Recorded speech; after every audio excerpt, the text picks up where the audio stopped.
Bismillahirrahmanirrahim. Assalamualaikum warahmatullahi wabarakatuh. Innal hamdalillah nahmaduhu wa nasta'inuhu wa nastaghfiruh wa na'udzu billahi min sururi anfusina wa min sayyiati a'malina may yahdihillahu fala mudhillalah wa may yudlil fala hadiyalah.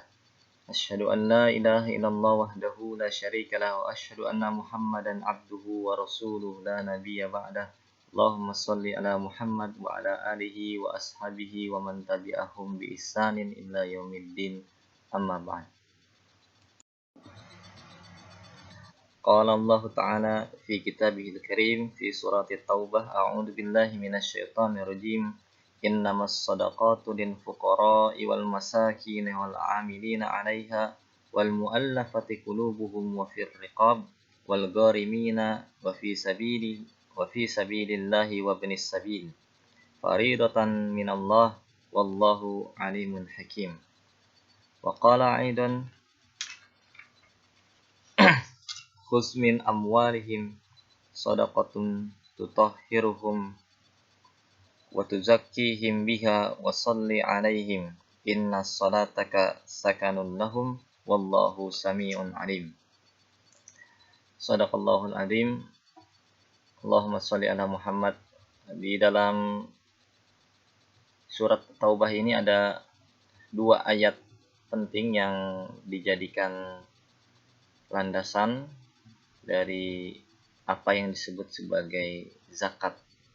Jadi landasan fikih zakat di dalam Al-Quran itu ada di surat Taubah ya, surat tentang peperangan. Di surat At-Taubah ini apa yang dikenal dengan istilah zakat itu diistilahkan dengan sodakoh. Di dua ayat tadi, khudz min amwalihim sodakotun, ya, ambillah dari mereka sodakoh. Ini ayat 103 ya. Di ayat yang pertama tadi dibacakan adalah ayat 60, kemudian yang kedua adalah 103. Di ayat 103 ini disebutkan bahwa adanya perintah ya, khudz min amwalihim itu perintah mengambil harta zakat ya. Ambillah dari mereka itu sedekah untuk mensucikan mereka dan berdoalah kepada mereka, sesungguhnya doamu itu akan menjadi ketentraman jiwa bagi mereka yang sedekahnya diambil. Allah Maha mendengar lagi Maha mengetahui ya. Poin pertamanya di ayat ini adalah pertama, istilah zakat yang digunakan dalam fikih ya, itu diistilahkan dengan istilah sedekah. Yang kedua, sedekah ini adalah sedekah yang diambil ya, bukan sedekah yang lain ya. Sedekah itu istilah yang umum, tapi di sini ada perintah, ada yang diperintah untuk mengambilnya ya. Ada perintah terhadap oknum tertentu atau lembaga tertentu atau person tertentu untuk mengambil sedekah. Kemudian di ayat 60-nya pun ya, ini tentang penyalurannya atau orang-orang yang berhak menerima. Ya, kalau tadi perintah untuk mengambil sedekah dari orang-orang yang wajib bersedekah. Disebutnya sebagai orang yang berzakat. Di dalam fikih kita kenal ada muzaki, ada mustahik. Muzaki itu orang yang membayar zakat, mustahik itu orang yang berhak menerima zakat ya, berhak menerima zakat. Nah, ayat 103 tadi surat Taubah itu bercerita tentang proses pengambilan dari muzaki. Kita kembali lagi ke pembahasan yang tadi. Di ayat 60 ini pun istilahnya adalah istilah sedekah. Innamas shadaqatu lil fuqara'i dan seterusnya. Jadi disebutkan bahwa sesungguhnya sedekah ini ya, kalau bolehlah kita ambil alur mundur ya. Meskipun nanti kita lihat konteks pembicaraan dari ayat sebelum dan setelahnya. Kalau boleh kita praktiskan atau kita ringkas, kita tarik mundur dari ayat yang tadi kita sebutkan bahwa ambillah sodakoh itu ya, dari para muzaki. Nah, di sini sodakohnya itu untuk siapa? Innamas sodakotu, dan sesungguhnya sodakoh itu lil fuqara, untuk orang-orang fakir, dan seterusnya. Jadi sama-sama poinnya tadi, poin pertama kembali lagi bahwa ini ayat istilah yang digunakan adalah sedekah. Ya, ayat sedekah itu banyak, ya, tapi ada pengertian waktu zakihim di ayat 103 itu. Ini sedekahnya untuk mensucikan, ya, sedekah penyucian, gitu ya. Sedekah penyucian, sedekah untuk mensucikan harta, ya, sekaligus nanti didoakan jiwanya suci juga, mendapat kesucian atau ketentraman jiwa, kurang lebih seperti itu. Nah, ini kenapa ini penting, ya, sebagai wawasan awal untuk kita melanjutkan nantinya ke pembahasan tentang fikih zakat. Nah, ada asbabun nuzul dari ayat tentang sodakoh yang ditarik ini, yang diambil. Ya, asbabun nuzul tentang orang-orang yang bertaubat karena tidak ikut berperang. Ketika perang itu diwajibkan, ada orang yang tidak ikut, ya, kemudian ditahzir, diberi peringatan, dan sempat diboikot oleh Rasulullah SAW. Kemudian mereka ingin bertobat, dan dalam pertobatan itu mereka membayarkan sejumlah harta. Ya, kemudian menurut pendapat, ya, satu pendapat mengatakan bahwa kemudian ayat ini turun terkait dengan pertobatan para sahabat yang mangkir dari kewajiban berperang. Jadi memang ada di surat Taubah, surat perang, dan ini bentuk pertobatan. Ini juga penting karena ada banyak yang luput, ya. Menurut pembacaan saya ada beberapa yang luput ketika orang mengkaji tentang fikih zakat, sehingga tersamar dengan sedekah-sedekah yang lain. Karena yang nanti dijelaskan bahwa dalam aturannya ada, ya, 8 asnaf, ya, mustahik yang menerima. Ini aturan khusus, ya, bukan untuk sedekah yang lain. Sedekah umumnya boleh kepada bebas, ya, bebas. Sedekah yang lain tuh bebas. Tapi kalau ini sedekahnya sudah ada peruntukannya dan ada syarat-syarat untuk pengambilannya, ya. Dalam fikih disebutkan 2,5% dari harta, 2,5% dari harta. Dan ini banyak rincian-rinciannya yang tidak mungkin dibahas. Saya pun secara pribadi belum menguasai sampai rincian-rinciannya, karena memang studi S2 saya konsentrasi zakat, tapi masih lebih banyak di tataran filosofis dan kajian-kajian yang sifatnya kajian umum. Nah, yang menjadi penting juga adalah bahwa proses pengambilan ini, ya, tadi kita sudah jelaskan bahwa dalam zakat ini adalah sedekah yang diambil. Ya, dalam bahasa sekarang mungkin ada pihak negara atau lembaga negara yang mengambil khusmin amwalihim. Ya, jadi negara mendapatkan mandat, ya, kurang lebih seperti itu. Atau dalam bahasa fikihnya amil mendapatkan mandat dari Al-Quran, ya, dari Allah melalui Al-Quran untuk mengambil khusmin amwalihim, mengambil harta mereka, ya, untuk sodakoh, bukti bahwa mereka itu membenarkan syariat, ya, untuk mensucikan mereka. Jadi ini bukan harta yang diserahkan secara kerelaan dalam pengertian voluntary, ya, sifatnya sukarela saya pengen menyumbangkan harta, bukan, ya, konteksnya kalau sedekah-sedekah yang lain, ya, tapi ini konteksnya zakat ini adalah perintah kepada amil, ya, perintah kepada amil sebagai koordinator, sebagai penarik, sebagai pengelola. Dan dalam konteks ekonomi nanti di sini di ekonomi modern disebutkan sebagai lembaga fiskal, ya, dari sebuah negara. Jadi amil ini adalah posisinya lembaga fiskal sebuah negara. Ya, bahasa sederhananya mungkin semacam dirjen pajak gitu ya. Orang yang tugasnya memungut atau mengambil harta-harta masyarakat. Ya. Tapi di sini ada aturannya, ngambilnya sudah ada aturan jumlahnya, sudah ditetapkan. Kemudian penggunaan atau penyalurannya pun sudah tersegmentasi dengan jelas. Adanya 8 asnaf yang telah disebutkannya dalam ayat 60 ya. Lil fuqara wal masakin wal amilina 'alaiha wa mu'allafatu qulubuhum wa fir riqab wal gharimina wa fis sabilillahi wa ibnis sabil. Ya, ada 8 golongan yang berhak menerima. Ya, jadi harta-harta yang ditarik tadi, ya, amil itu menarik harta dari muzaki, kemudian hartanya disimpan di Baitul Mal. Ya, ini menurut Imam Al-Mawardi, harta zakat itu adalah harta zohir, harta yang diketahui. Karena amil itu bertugas mengambil apa yang terlihat. Ya, apa yang terlihat. Jadi kalau misalkan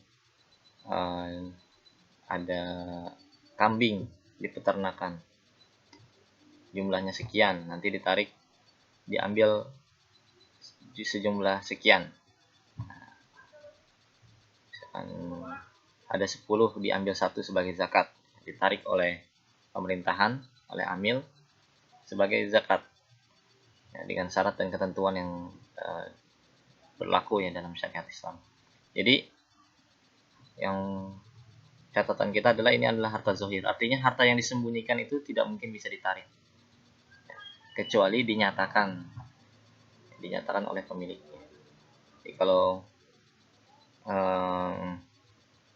ada amil datang ke sebuah rumah, kemudian ditanyakan, berapa kamu punya harta? Sekian dan sekian. Kemudian amil akan minta, serahkan sejumlah sekian. Jadi serahkan sejumlah sekian. Kalau tidak disebutkan atau disembunyikan, ya tidak ada aturan untuk menggeledah dan lain sebagainya ya. Jadi konsep harta zohir ini yang kalau sekarang diberlakukan, konteks sekarang diberlakukan dengan auto debit, ketika semua harta tersistemkan di dalam satu akun. Gaji pegawai negeri misalkan sudah ditampung di satu bank. Ya, kalau tidak salah di Malaysia itu sudah ada, setiap 1 Ramadan itu, ini tolong dikoreksi lagi ya, saya pernah dapat info dari diskusi, salah satu diskusi tentang zakat itu, pakar zakat dari Malaysia bilang bahwa di sana sudah diterapkan kalau 1 Ramadan itu otomatis akun rekening di bank terpotong 2,5%, kurang lebih seperti itu. Atau yang lebih bisa dipahami kalau sekarang adalah langsung dipotong di gaji, meskipun nanti ini tentang zakat penghasilan nanti ada beberapa perdebatan, tapi prakteknya kurang lebih seperti itu ya. Tentang harta zohir itu harta yang diketahui oleh pemerintah, harta yang dilaporkan. Harta yang disembunyikan itu tidak termasuk. Jadi karena perintahnya kepada amil, ya, hal ini perintahnya kepada amil, bukan kepada setiap individu ya untuk berzakat. Ini terkait dengan konsep makro ya, satu institusi atau tatanan masyarakat ya, di mana masyarakat itu ada unsur atau ada kelembagaan yang berproses untuk membuat adanya aliran harta. Beda lagi dengan mandat ya tentang infak dan sedekah terhadap individu ya. Individu disuruh bersedekah sebanyak-banyaknya. Kita punya, jadi nggak ada, dalam hal ini berbeda ya, kita punya perintah untuk bersedekah sebanyak-banyaknya, memberikan kebaikan ya, memberikan pinjaman kepada orang, mengikhlaskannya, memberikan sumbangan, hadiah dan sebagainya. Itu ada perintah yang lain lagi, yang itu bebannya kepada masing-masing individu. Bebannya kepada masing-masing individu. Oleh karenanya ketika tidak adanya pemerintahan yang berjalan atau tidak adanya lembaga amil yang otoritatif atau tidak wujudnya ketika di satu masa atau di satu tempat, maka ya otomatis di sini pembahasannya tidak ada orang yang loh kita belum bayar zakat. Nah, ini spirit yang kurang tepat ya, yang bergeser bahwa sebenarnya ya kalau dia mau bersedekah, mau berinfak kepada siapa saja, itu dilakukan saja. Ya. Tapi konteksnya ketika tidak ada amil, berarti kita tidak punya pemimpin nih, tidak punya pengaturan. Nah, jadi zakat itu adalah dampak setelah adanya kepemimpinan. Pemimpin memutar roda perekonomian ya, atau mengatur harta yang berada di masyarakat ya, dari orang-orang yang memiliki harta berlebih ya. Dalam satu riwayat dikatakan ketika seorang sahabat diutus ke satu daerah ya, membentuk komunitas muslim ya. Setelah komunitas muslimnya terwujud, maka diadakanlah zakat ini ya. Kalau bahasa kita sederhananya ini uang kas. Ditariklah dari orang-orang kaya, mereka diserahkan kepada orang yang memerlukan dengan ketentuan ini yang disebutkan dalam ayat 60, ada mustahiknya. Jadi catatan penting yang perlu jadi bahan renungan bahwa sebetulnya zakat ini adalah dampak dari kepemimpinan. Yang mungkin harus dikoreksi adalah persepsi bahwa kita membayar zakat. Nah, kita membayar zakat. Kita ditarik zakat. Kita sebagai orang yang memiliki harta ditarik zakat. Diminta kerelaannya. Sebetulnya mengambil harta orang lain itu nggak boleh. Batil itu secara asalnya. Akan tetapi para amil ini mendapatkan mandat dari Allah untuk mengambil harta itu. Jadi mungkin ada yang pelit atau segala macam ya, yang tidak pernah bersedekah dan lain sebagainya, tidak berinfak, tidak menolong tetangga dan lain sebagainya. Nah, ini intervensi ini diizinkan oleh Allah yang melalui lembaga amil, bahwa amil itu akan mengambil. Jadi ada lembaga amil. Nah, yang menjadi menarik juga, amil di sini ternyata termasuk di dalam mustahik zakat ya. Orang yang diperintahkan tadi ada termasuk orang yang dapat bagian di dalam ayat 60-nya ya. Wal amilina 'alaiha. Ya, jadi selain kepada fakir, miskin, juga kepada amilin, orang-orang yang mengelolanya. Dia punya jatah juga, dapat hak. Jadi memang ini bicara kelembagaan ya, dalam hal ini. Salah satu konsep kelembagaan di dalam Islam yang penting adalah kelembagaan amil. Karena ketika berdiri dia memang harus ada ya, otomatis ya, untuk mengamalkan ayat ini. Atau ketika melihat kesenjangan sosial ya, otomatis ini sudah termasuk dalam pembahasan wajibnya tentang kepemimpinan ya, dan jamaah, bahwa muslim itu harus hidup berkomunitas ya, berjamaah, dan ada kepemimpinannya, ada sistemnya ya. Pemimpin itu mesti mengambil dalam konteks kelembagaan ya, pemimpin itu mesti mengambil atau memberikan mandat membentuk suatu lembaga keamilan yang tugasnya untuk melakukan distribusi harta di tengah-tengah masyarakat. Nah, orang yang mengurusnya itu nanti mendapatkan hak juga, boleh. Misalnya kalau ini dilakukan individu, dia yang ngambil, terus dia ngambil harta masyarakat, kemudian dia dapat jatah juga. Ini kesannya kurang baik kalau kita mendekatinya dengan pendekatan yang sangat individualistik. Tapi kalau ini didekati dengan pendekatan kelembagaan, bahwa memang ada satu sistem ya, yang dituntut pembentukannya dalam Islam ya, untuk mewujudkan sebuah lembaga. Lembaga disebut sebagai amil ya. Jadi mereka ini adalah orang-orang yang memang dapat mandat, dapat tugas. Tugasnya adalah ya bukan sekedar dia dapat harta terus nerima, enggak. Nah, dalam konteks manajemen modern lebih rumit lagi, dia harus berkantor, mendata, ya, memberikan laporan, menagih, menyalurkan dan lain sebagainya. Sehingga kerjanya ya full time, kerja full time. Atau paling enggak kerja project, ya, ad hoc, ditunjuk untuk misalkan setiap akhir bulan untuk panitia dia berkeliling dan sebagainya. Dalam waktu sebulan dia harus mengumpulkan dan lain sebagainya, sebulan atau sebulan berikutnya nanti dia harus dimintai laporan tentang perkembangan, tentang berapa harta yang diperoleh, berapa jumlah mustahik dan lain sebagainya. Nah, di sini sebagai kajian pengantar, poin yang pertama tadi kita ulangi bahwa ini adalah sedekah. Sedekah ini adalah sedekah khusus yang ditarik, yang diambil oleh lembaga yang disebut dengan amil, ya, yang hanya disalurkan kepada 8 golongan yang disebutkan dalam ayat ke-60 surat Taubah. Dan amil adalah salah satu dari 8 golongan tersebut.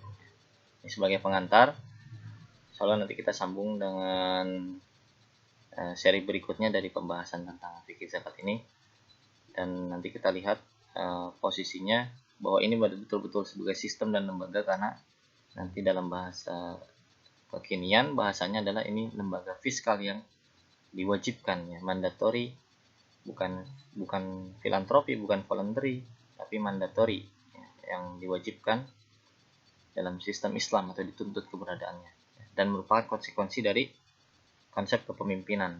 Ketika ada kepemimpinan maka harus mewujudkan lembaga keaminan. Demikian, wallahu a'lam bishawab. Assalamualaikum warahmatullahi wabarakatuh.